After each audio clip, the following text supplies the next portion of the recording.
उदयपुर में पिछले 4 माह से सनातन की गंगा बह रही है, मगर बड़ा दुख अभी व्यक्त किया महाराज खुशहाल सिंह दिगंबर खुशहाल सिंह जी ने कि उदयपुर की जनता ने उसका लाभ जो पूर्ण वो प्राप्त कर सकती थी नहीं किया। एक और अवसर उदयपुर की जनता को दिगंबर खुशहाल सिंह जी महाराज द्वारा उपलब्ध करा गया है।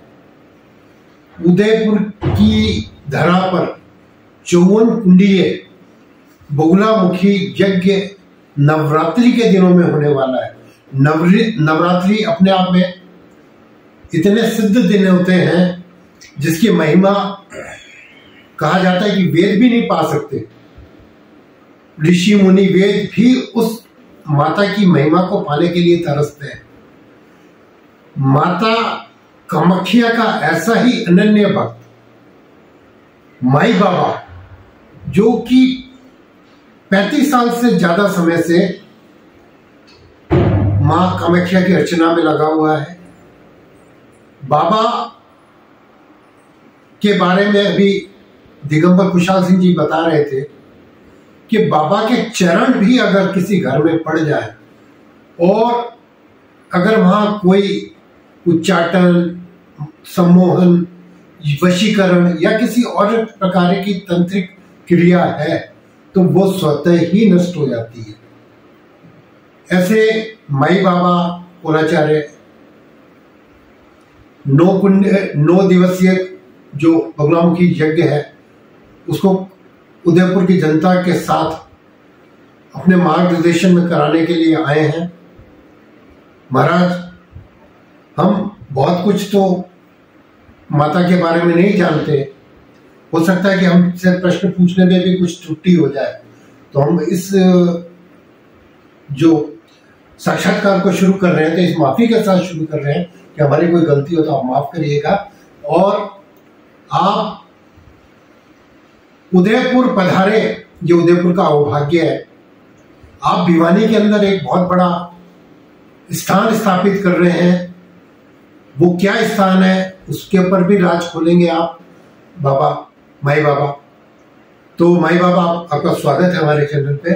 सबसे पहले मैं आपके चैनल को और आपके दर्शकों को मैं बहुत बहुत साधुवाद देता हूँ और माँ कामाख्या, माँ बगलामुखी से आराधना करता हूँ कि दिन रात चौगुनी आपकी वृद्धि हो और सद्मार्ग के रास्ते आप अपने चैनल से समाज को दिखाते रहे और जागृत करते रहे।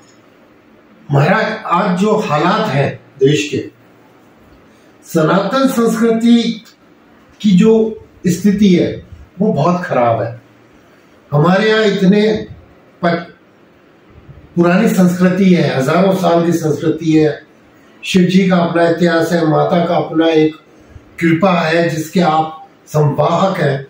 आप जनता तक उनको पहुंचा रहे, मगर जनता इस देश की क्यों से लाभान्वित नहीं हो पा रही? क्योंकि हमारी इतनी समृद्ध संस्कृति, हमारा इतना समृद्ध ज्ञान, हमारा इतना तंत्र विज्ञान जो वर्षों से था, जिस ओर आज विदेशी भी देख रहे हैं, हम उसका लाभ नहीं उठा पा रहे। इसका क्या कारण है महाराज? सबसे पहले मैं अपने इष्ट को प्रणाम करते हुए इस उदयपुर की नगरी के लिए माँ भगवती से कामना करता हूँ। कामख्यम काम संपत्रम कामेश्वरी हर्ते सर्व कामनाम देहि में नित्यं कामेश्वरी नमस्ते। सबसे पहले क्या है इसका रिजल्ट कि आप उदयपुर से ही उठा ले। उदयपुर एक आध्यात्मिक नगरी सदियों से रही है और प्रतिदिन यहाँ पर कुछ ना कुछ आध्यात्मिक कार्यक्रम होते रहते हैं, लेकिन वहाँ पर समाज के लोग उसका लाभ नहीं उठा पा रहे। ये त्रुटि हमारे खुद की है, हमारे परिजनों की है कि हम अपने बच्चों को उस संस्कार का लाभ नहीं दे पा रहे हैं जो आज एक समझिए मुस्लिम समुदाय है। उनका एक दिन निर्धारित है शुक्रवार। छोटे बच्चे से लेकर वृद्ध तक नमाज पढ़ने के लिए जाता है, चाहे उनकी कितने ही जरूरी काम हो, क्या किसी भी तरह की व्याधा ही क्यों न हो, लेकिन उस सब व्याधा उतार कर एक नियम रूप से उसका पालन करता है। ये हमारे हिंदू संस्कृति में, हमारे समाज में नहीं है। हमारा मंगलवार, शनिवार एक ऐसा दिन है जो हनुमान जी का भी है, भगवती का भी है, सारी देवी देवताओं का। लेकिन हम अपने बच्चों को मंदिर ले जाने में भी जो है संकोच पाते हैं। ये त्रुटि हमारी खुद की है। ये हमें खुद अपने बच्चों को संस्कार देना चाहिए और कम से कम मंगलवार के दिन जाके अपने नजदीक कोई भी मंदिर, वहां जाके हनुमान चालीसा का पाठ करो, दुर्गा चालीसा का पाठ करो, शिव चालीसा का पाठ करो, जिससे आपकी रुचि हो, जो आपका इष्ट हो, उसकी आप आराधना करें और अपने बच्चों को भी ये संस्कार दे। तभी हमारी संस्कृति में जागृति पैदा होगी और हम आने वाले समय में, क्योंकि हमारा अखंड भारत पहले भी था, आज भी है और कल भी होगा, तो हम इस समृद्ध भारत की ओर अग्रसर हैं। 2014 के बाद जब से मोदी जी आए, हमारे संस्कृति के भी उत्थान हुआ है और हम लोगों के अंदर में आध्यात्मिक चेतना भी पैदा हुई कि जिस देश का मुखिया खुद मठ मंदिरों में जाता हो, पूजा अर्चन, गंगा आरती करता हो, तो इससे भी प्रभाव पड़ा है। और कुछ हम लोग अगर जागृत हो गए तो निश्चित रूप से है कि हर शहर, हर गांव, हर पंचायत, हर वार्ड तक जो है हमारे अंदर हिंदू संस्कृति की जागृति पैदा होगी, इसमें कोई संशय नहीं। इसके लिए हमें खुद को जागृत होना होगा, समाज के हर जीव को जागृत होना पड़ेगा, हर जो है गार्जियन को, मुखिया, घर के मुखिया को जागृत होगा कि अपने बच्चों को इसकी शिक्षा दे, दीक्षा दे और संस्कार दे। महाराज, जो हमारे यहाँ गुरुकुल परंपरा थी और जो जैसे 25 साल तक बच्चा एजुकेशन के अंदर रहता था, 50 साल तक अपना गृहस्थ जीवन जीता था, फिर वानप्रस्थ जीता था, फिर संन्यास, वो जो पद्धति खत्म हो गई है इस देश से, क्या वो पुनः कभी लौट सकती है? क्या वो ओजस गुरुकुल का वापस लौट सकता है कभी?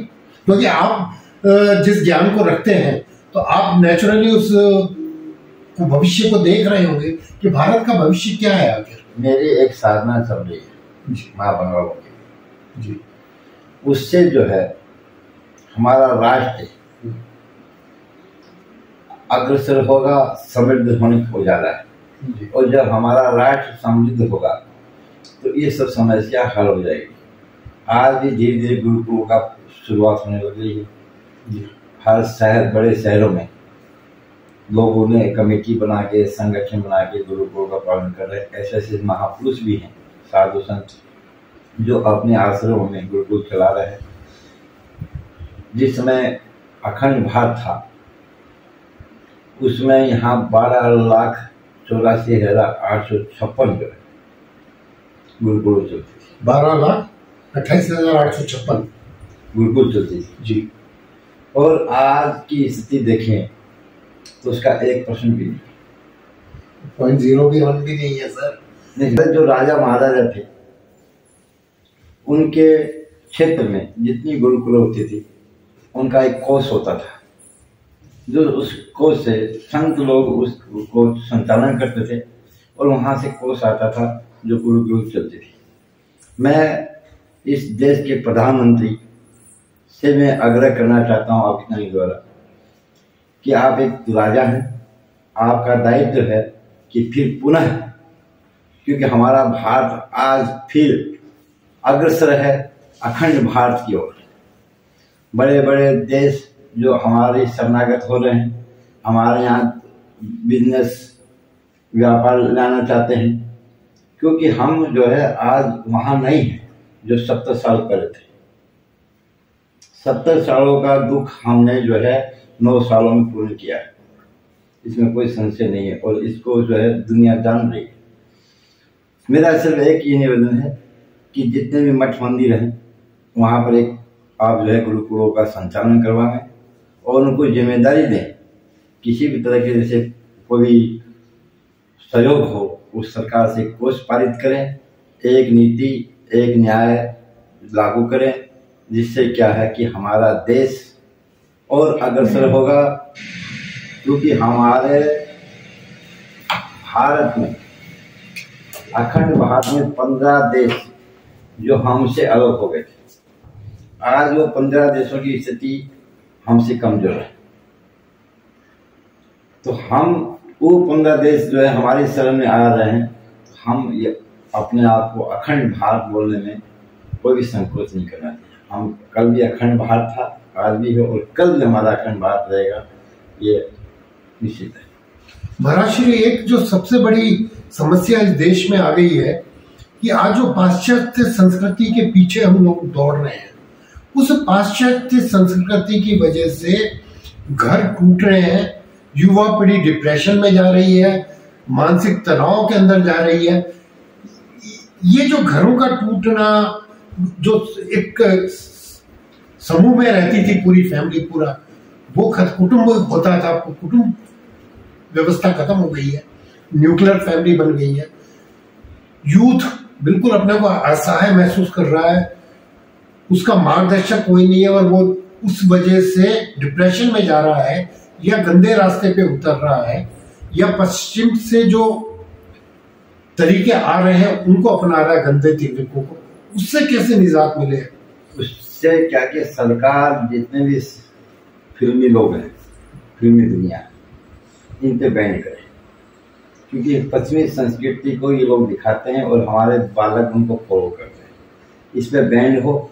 हम अपने बच्चों को मोबाइल की जगह जुड़ा, कराटे, कुश्ती, बॉक्सिंग ये शिक्षा दें और मोबाइल की जगह उनको हम एक हथियार दें उनकी सुरक्षा के लिए। उनकी तरह जागृत करें कि वो अपनी स्वयं की सुरक्षा खुद कर सके। क्योंकि अगर हम अपने बच्चों को अगर ये शिक्षा नहीं देंगे तो दिन दूर नहीं है कि हमारे जिस बोरी के बहनों के 54 टुकड़े किए गए हैं, 100 भी टुकड़े हो सकते हैं। इसलिए सबसे पहले अगर हमको इस संस्कृति से निजात पाना है तो सरकार जो है इस पर जो है बैन लगावे। और इसमें जो सोशल मीडिया वगैरह है, इसमें हम यूट्यूब वगैरह देखते हैं, इसमें भी हमारी सभ्यता खराब हो रही। बच्चे जो है आजकल मैं बताता हूँ आपको, प्रतिदिन 100 से 150 केस हमारे पास मोबाइल के आते हैं। इस तरह के मोबाइल के केस आते हैं कि हमारा बच्चा 24 घंटा मोबाइल में लिप्त होता है, न शिक्षा पा रहा है। हमारे घर के बहन बेटियां जो है मोबाइल में गेम खेल रही हैं, ये खेल रही हैं, और जब उनका अचानक छूट जाता है तो अचानक वो डिप्रेशन में चले जाते हैं। तो इस जात के लिए कि अपने बच्चों को मोबाइल से दूर रहे। मोबाइल जो है जितना अच्छा है उतना खतरनाक भी है। उसके आदी मत बनिए। जब तक आप उसकी किसी भी चीज़ के आदी बन जाओगे, चाहे नशा हो, तो ये नशा है मोबाइल। तो आप अपने बच्चों को मोबाइल से दूर रखें और उनको अच्छी शिक्षा दें। और मैं तो कह रहा हूँ कि हर शहर में हर बच्चियों को कराटे वगैरह सिखाएं जो अपना आत्मरक्षा कर सके। तभी हम जो है उस पश्चिम सभ्यता को छोड़ पाएंगे, नहीं तो अन्यथा नहीं। और अगर ऐसा होता रहा तो हम बहुत ज़्यादा दलदल पे जाएंगे।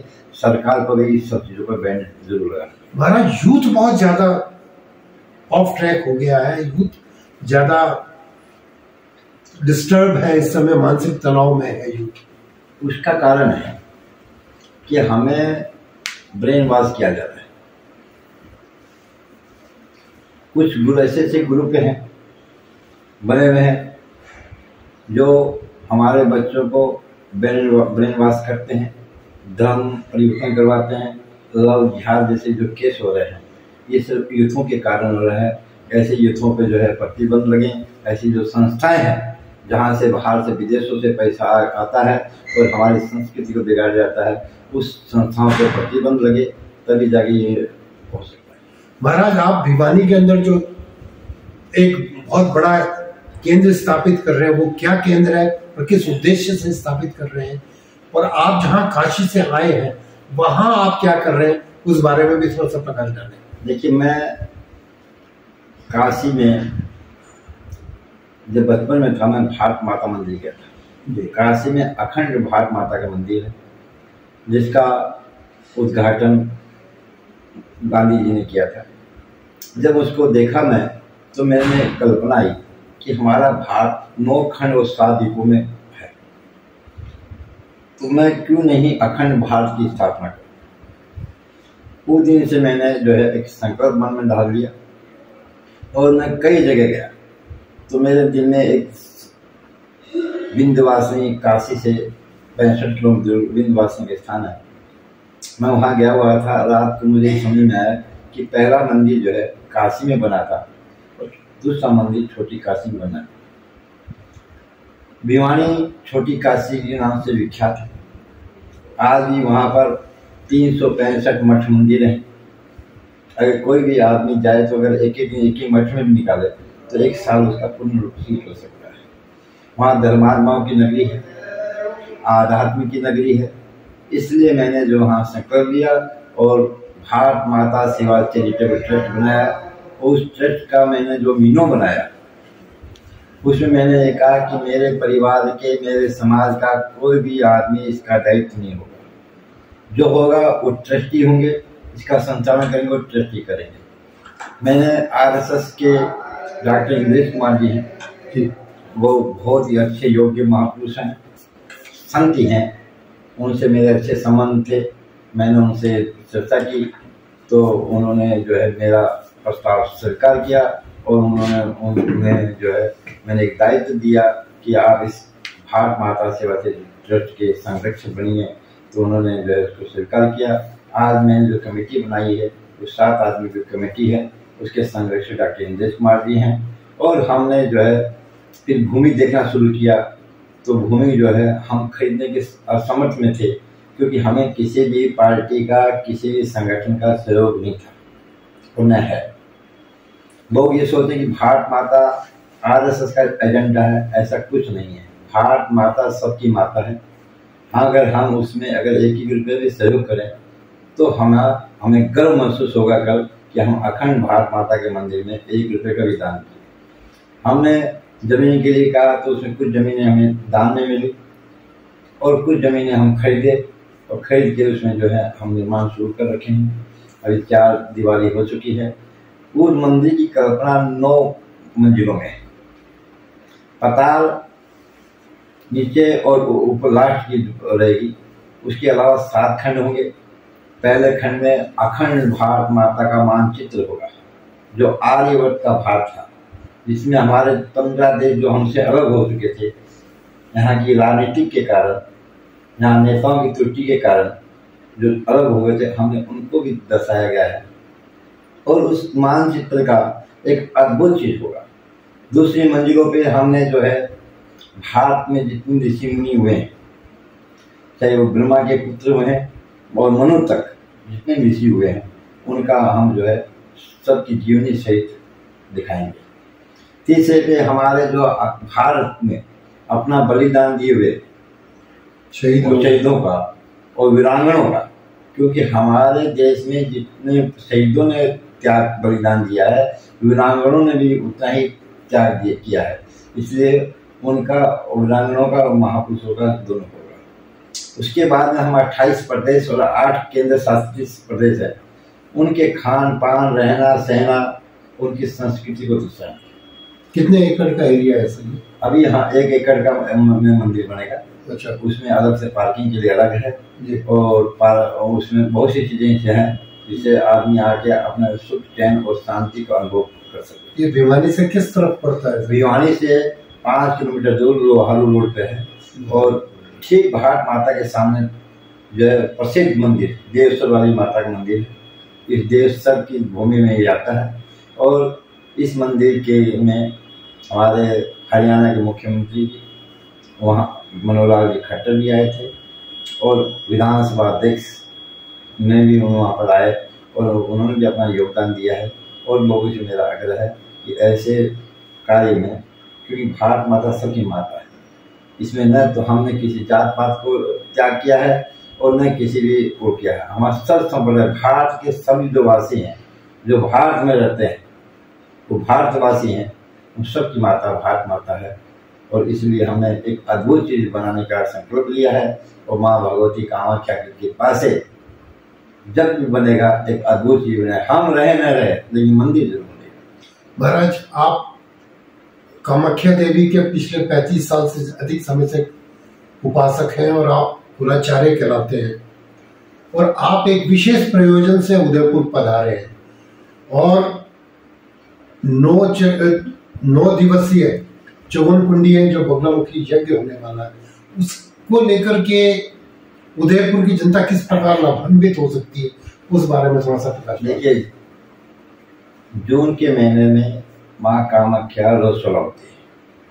मैं आपको कामाख्या के बारे में बताता हूँ। जी जी। कि हमारा भारत का इष्ट ईशान कोण गुवाहाटी पड़ता है।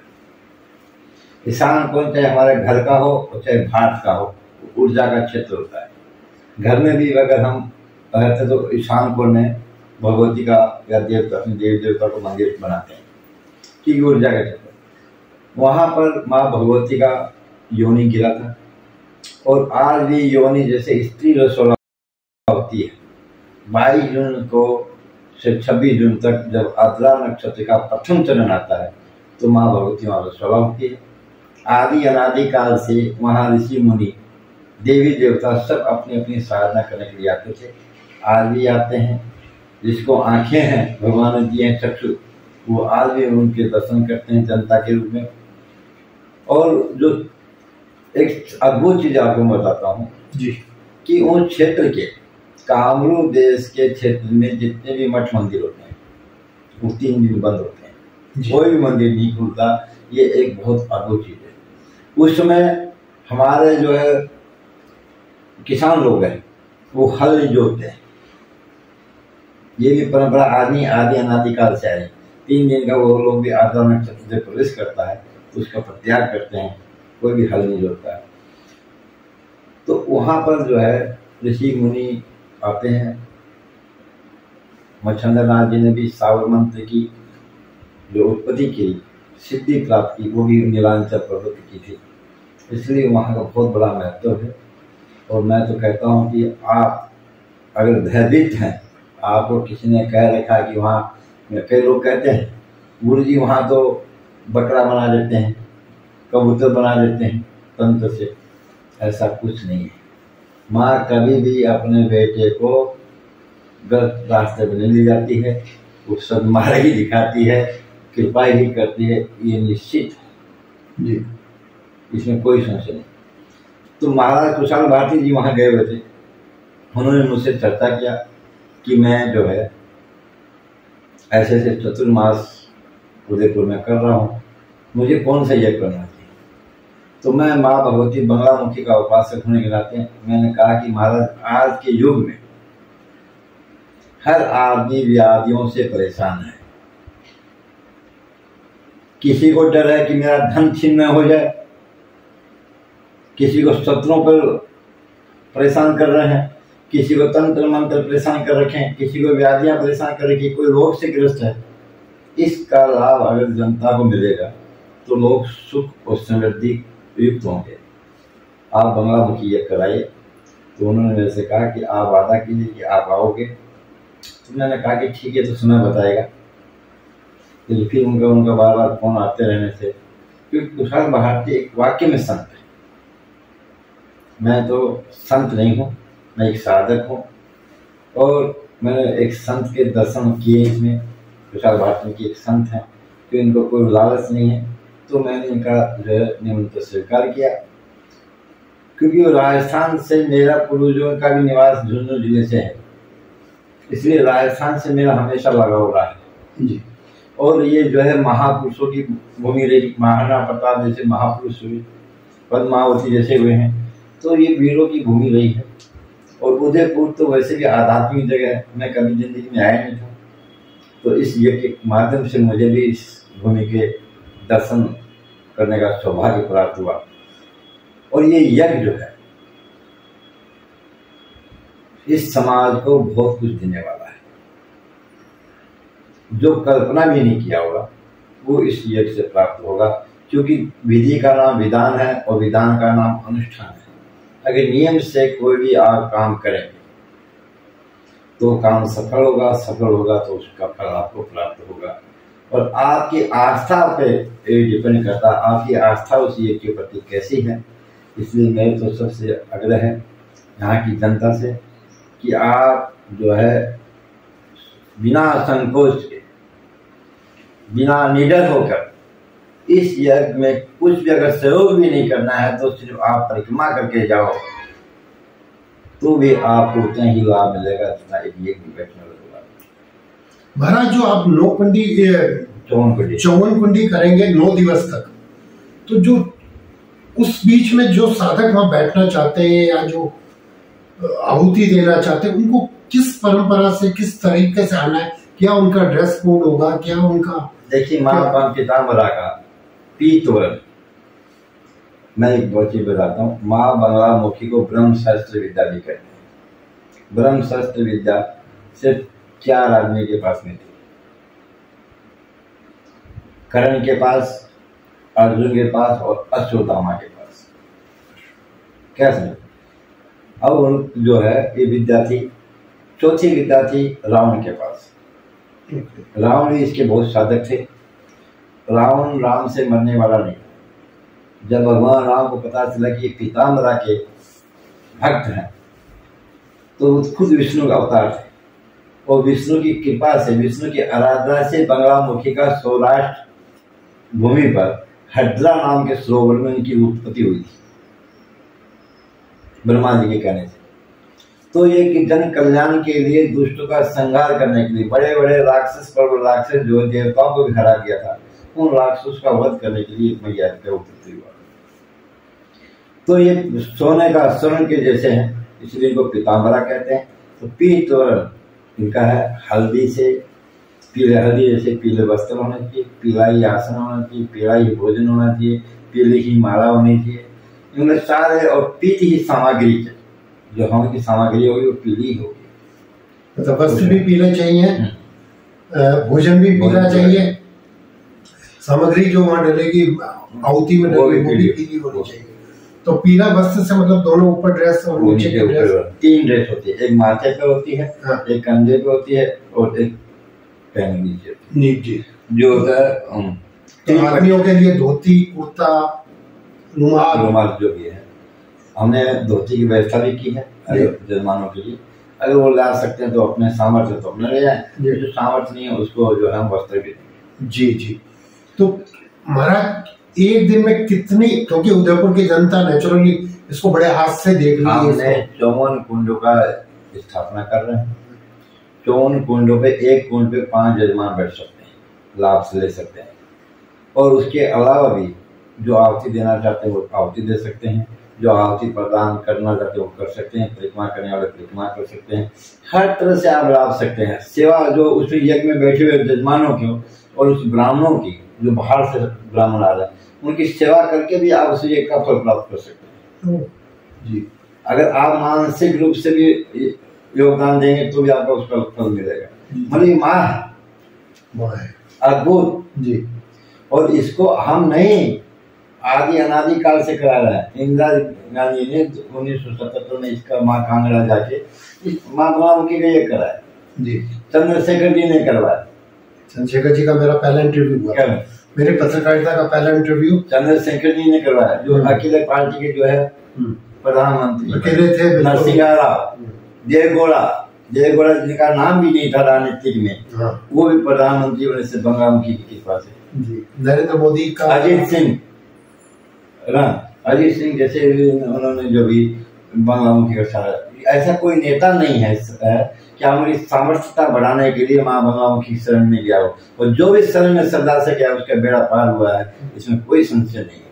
महाराज ये तो टाइम ही इलेक्शन का है, पार्लियामेंट के इलेक्शन है, विधानसभा के। देखिए इलेक्शन है, लेकिन हमारा इलेक्शन तो भगवती जी हमें किसी राजनीति से मतलब नहीं जी। हमारे इस यज्ञ में जो भी बैठेगा उसकी अच्छी कामना के लिए हम ये कर रहे हैं, उसको अच्छी कामना मिलेगी, वो चाहे किसी पार्टी। महाराज अभी खुशहाल सिंह जी ने आपके लिए कहा था कि आप किस घर में जहाँ दारिद्र है, कोई वशीकरण है, कोई सम्मोहन है, कोई उच्चाटन है, कोई किसी तरह का भी तांत्रिक विद्या है, माँ भगवती बंगलामुखी षटकरण भी देती है जी। अपने साधकों को इतने सामर्थ्यवान बना देती है कि वो कहीं भी उस भगवती का नाम लेकर कहीं भी जाएंगे तो वो व्याधियों का विनाश हो जाता है। ये मैं नहीं, ऐसे बहुत संसार जो माँ भगवती के जो भक्त हुए हैं सबको मैया ने सामर्थ्य बनाया है। और ये तो महाराज जी का बचपन है, क्या उनका आशीर्वाद है। कि जो है इस उदयपुर नगरी के लिए एक अद्भुत कार्य उन्होंने किया है। आज 4 महीने से धन की गंगा बह रही है, 5-5 कथा हो चुकी है, अभी देवी भागवत का आयोजन होने वाला है। इसमें कितने महात्मा आ चुके हैं। आज 4 महीने से 150 से 200 महात्मा यहाँ पर हैं। जी जी, भजन नहीं कर रहे हैं, सब कुटिया बनी हुई है। जी जी, तो ये कितने मुझे एक जगह पर अधिक मार्क्स दिए है। इस समय में इतने महात्माओं का इस नगरी में होना अपने आप में गर्व महसूस करता है। महाराज, आप कब तक उदयपुर में हैं और कब तक आपके ज्ञान का लाभ उदयपुर की जनता प्राप्त कर सकती है? मैं 24 तारीख तक पूर्णाहुति के बाद में मैं 24 तारीख को जा रहा हूँ। 24 तक यहाँ हूँ मैं, क्योंकि मैं ज़्यादा दिन स्थान छोड़ नहीं सकता। ये तो ये परमार्थ का काम था, इसलिए मैंने महाराज जी से कहा कि ठीक, मैं निश्चित रूप से मैं आपका सहयोग करूँगा। और माँ की आज्ञा थी, क्योंकि जहाँ इसके बिना तो कुछ हो नहीं सकता, पता नहीं हो भूल सकता। मैं बताता हूँ आपको, एक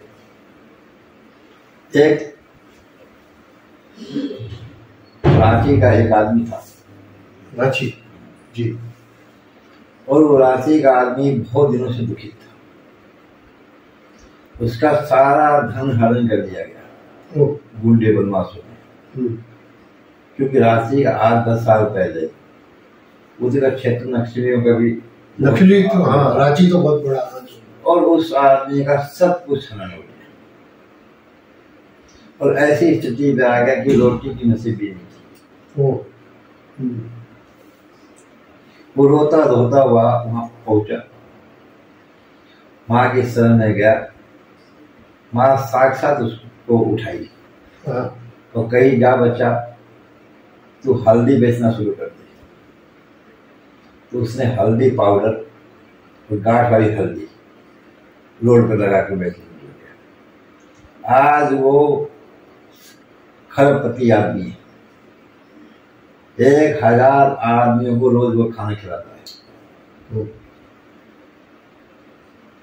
तो ऐसे माँ के बहुत अनुयायी और भक्त हैं, जिसको माँ ने जो है जमीन से ऊपर से उठाया है। बिगड़ी को ना उन्होंने नाव पार की है, मेरी मर्जी तो यही पार करती है। महाराज, आपने कहा था कि जितना आपने सोचा उससे 1000 गुना भगवान ने दिया। बिल्कुल दिया। मैं तो कभी सोच नहीं सकता था। मेरे पिताजी अकाउंटेंट थे, मैं कभी नहीं सोच सकता था। मेरे पिताजी ने कभी 1 बीघा जमीन भी नहीं ली थी। आज मेरे पास इतनी वो है, तो सब इसी के देन है। मैं तो जिस दिन हाथ पकड़ा था, मेरे पास 1 रुपया भी नहीं था।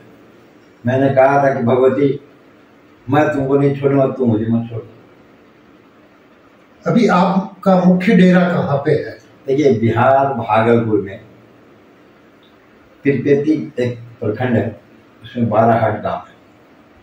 वहाँ योगीवीर पर्वत, बाबा योगीवीर की 3000 वर्ष पुरानी समाधि है जी। वो उस समाधि को वहाँ पे मैंने माँ बंगला पीठ बना रखी है जी। और भगवती का रोज अर्चन होता है। 18 भुजा, आपने सरसिंगी का नाम सुना होगा, नासिक से 80 किलोमीटर 18 भुजा का मंदिर भी है। तो वहाँ मेरा बहुत बड़ा आश्रम है, वहाँ बिहार में भागलपुर के पास। हाँ, एक मैंने जो है भिवानी में बना रखा है, और एक बनाने जा रहा हूँ। और एक हॉस्पिटल है जो निःशुल्क चलता है, कोई पैसा नहीं। अच्छा, निःशुल्क। हाँ, वहाँ पर चला रखा है मैंने। 2 मंजिल का बिल्डिंग है, और आज 6 साल से निरंतर चल रहा है। 1 रुपया नहीं दिया जाता है, चाहे कैसा भी कैसा होगा। फिर हम जो है भगवती की कृपा से कोई भी आसन पे आ जाए, जिसके माँ बाप नहीं है, जिसका कोई नहीं है, उसके लिए तत्पर जो हम लोग तैयार रहते हैं, माँ से अरदास करते हैं। आप जैसे भक्तों के द्वारा उनका जो है कोई कारण काम हो जाता है। इससे ज़्यादा हमें महाराज, आपके 3 स्थान हो गए, भिवानी हो गया, काशी हो गया और भागलपुर हो गया। नहीं, काशी में रहता नहीं हूँ जी। मैं कामाख्या मई, जून और जुलाई, अगस्त तक कामाख्या मंदिर रहते हैं। हाँ, वहाँ कामाख्या माँ बंगलामुखी के मंदिर के ठीक सामने जी मैं रहता हूँ। और दिसंबर, जनवरी और फरवरी मैं भागलपुर रहता हूँ। 4 महीने वहाँ हो गए, 4 महीने हो गए, और 4 महीना मैं भिवानी रहता हूँ। तो मतलब 3 चतुर्मास हो गया। चतुर्मास हो गया, एक 4 महीने का भिवानी का, 4 महीने का भागलपुर का और 4 महीने का अभी में आप लोग भी दर्शन करने के लिए नहीं, ये तो उदयपुर का भाग्य के महाराज आप उदयपुर पधारे। बस उदयपुर की जनता जो महाराज से मिलना चाहती है, लाभान्वित होना चाहती है। महाराज अभी 24 तक उदयपुर में है, इतना बड़ा 54 कुंडीय बगलामुखी यज्ञ करवा रहे हैं।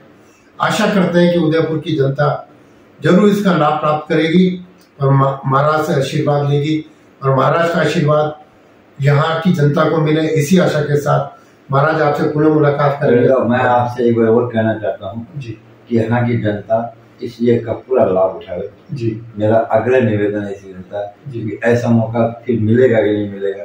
ये पुण्य जाति हमारे पूर्वजों के प्राप्त हैं जी, हमारे वृद्धों के प्राप्त हैं जी, जो आज हमें ऐसा अवसर मिला है, तो इसका हम जरूर लाभ उठाएं। जय माता दी, फिर मुलाकात। बहुत धन्यवाद।